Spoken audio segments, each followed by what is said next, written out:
Nous vivons une époque pleine de troubles, pleine de fitan, où certains sont musulmans, bien attachés à la sunna, puis après une épreuve, ils basculent. Ils basculent dans le rang des insouciants, voire de ceux qui vont totalement abandonner la religion. Ayyadhan billah. Et ce que nous musulmans, on doit garder en tête, c'est que la chose la plus précieuse et la plus importante que l'on a dans notre vie, c'est notre religion. C'est notre capital. Tu as la religion, alhamdulillah, tu as tout. Même si financièrement, ça ne va pas. Même si dans ta vie de couple, ça ne va pas. Même si tu attends jusqu'à maintenant de te marier ou d'avoir un poste ou décrocher un diplôme ou tu as des problèmes dans le travail, on peut patienter face à toutes ces épreuves. Mais par contre, perdre le din, c'est te mettre en danger dans l'autre vie. Parce que vous le savez, on vous l'a dit plusieurs fois, on est dans cette vie pour préparer l'autre. Nous, en tant que musulmans, on sait qu'on n'est pas ici éternellement et que tôt ou tard, on va quitter la dunya. La chose la plus importante que tu as, c'est ta religion.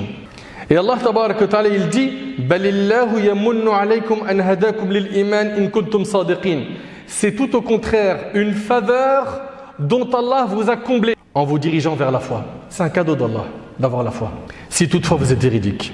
Sachez mes chers frères et mes chères sœurs que l'islam pour nous, c'est comme exactement ce que représente l'âme pour le corps. Un corps sans âme, il est mort. Nous, sans l'islam, on n'a plus de vie. On n'a plus de vie spirituelle. On coupe notre lien avec Allah tabaraka wa ta'ala. Et ça, c'est la pire des choses. La pire des choses. Combien on voit de musulmans et de musulmanes qui viennent nous voir en nous disant « je me sens mal ». Et quand tu creuses, tu vois qu'il s'est totalement détaché de la religion. Mais tu veux vivre comment? Tu veux vivre la paix, la quiétude, la sérénité, le bonheur en étant loin d'Allah? Allah Ta'ala il a dit celui qui se détourne de mon rappel, tu te détournes du Coran, tu te détournes de l'islam, Allah il dit il mènera certes une vie pleine de gêne. Ta vie elle va être difficile loin d'Allah. Tu as besoin de cette spiritualité. Tu as besoin de recharger ton cœur avec les paroles d'Allah, avec l'adoration d'Allah, avec le fait de te rapprocher d'Allah jour après jour et de faire le nécessaire. Pourquoi? Pour gagner la satisfaction d'Allah Azza wa Jal.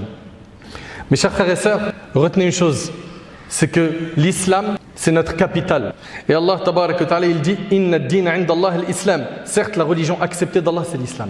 La religion acceptée d'Allah, c'est l'islam. Et le musulman, il doit faire le nécessaire. Pourquoi? Pour améliorer sa relation avec Allah, améliorer son état spirituel. Le prophète, alayhi salatu wassalam, parmi ses doigts, qu'est-ce qu'il disait? Allahumma aslih li dini alladhi huwa ismatu amri. Dans le hadith d'Abi Huraira qui est rapporté par Muslim, le prophète alayhi salatu wassalam, il disait dans ses invocations Oh Allah, améliore-moi ma religion. Oh Allah, améliore-moi ma religion, celle qui met une protection pour toutes mes affaires. C'est-à-dire quoi exactement? Améliore-moi ma religion, c'est-à-dire facilite-moi de rester attaché au Coran et à la Sunna. Facilite-moi de tenir au Coran et à la Sunna. Et quand on dit le Coran et la Sunna, il faut savoir, Ahbab al-Kiram, qu'il y a deux piliers sans lesquels tes actions ne sont pas acceptées. Le premier pilier, c'est que tu sois sincère dans ton action. Quand tu fais une action, tu le fais pour Allah, tabarak wa ta'ala. Pas pour plaire aux gens, pas pour t'acheter une image. Et le deuxième pilier, c'est que ton action soit conforme à la sunna du prophète, alayhi salatu wassalam. Donc tu vas suivre le Coran et la sunna avec sincérité, en étant à chaque fois conforme à la sunna du prophète, alayhi salatu wassalam. À chaque fois que tu vas faire ou que tu vas délaisser quelque chose, fais le nécessaire. Pourquoi? Pour que ce que tu vas faire ou délaisser, tu aies une trace dans la religion pour pouvoir justement faire cette chose. Ok? Tu as toujours une preuve qui te permet de faire ou de ne pas faire. Et subhanallah, le prophète alayhi salatu wassalam, dans le hadith de Anas qui est rapporté par Tirmidhi, méditez bien sur ce hadith s'il vous plaît. Le prophète sallallahu alayhi wa sallam disait fréquemment Ya muqallib al-qulub thabbit qalbi ala dinik. Ô toi qui fais tourner les cœurs, affermis mon cœur sur ta religion. Et on a énormément besoin de faire cette invocation, surtout à notre époque. Ya Allah, toi qui fais tourner les cœurs, affermis mon cœur sur ta religion. Garde-moi sur ce chemin.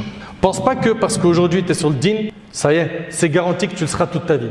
Il est possible qu'un coup de vent, une épreuve te touche, que ce soit des ambiguïtés ou des péchés, et tu te retrouves à lâcher ce que tu as de plus cher.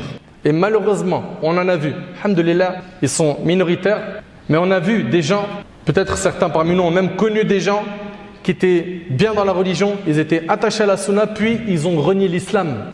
Personnellement, j'en connais. Ils étaient dans la religion. Et maintenant, ils le disent clairement avec leur bouche, je ne suis pas musulman. Inna lillahi wa inna ilayhi raji'un. D'après Anas ibn Malik, le prophète sallam disait fréquemment: ô toi qui fais tourner les cœurs, affermis mon cœur sur ta religion. Anas, il dit au prophète sallam: ô messager d'Allah, nous avons cru en toi et en ceux avec quoi tu es venu. As-tu peur pour nous? Le prophète sallam a dit: oui, certes les cœurs sont entre deux doigts parmi les doigts d'Allah, il les fait tourner comme il veut. Le hadith il est rapporté par Tirmidhi. La plus grande catastrophe qui peut te toucher mon frère, ainsi que toi ma sœur, c'est que tu perds ta religion.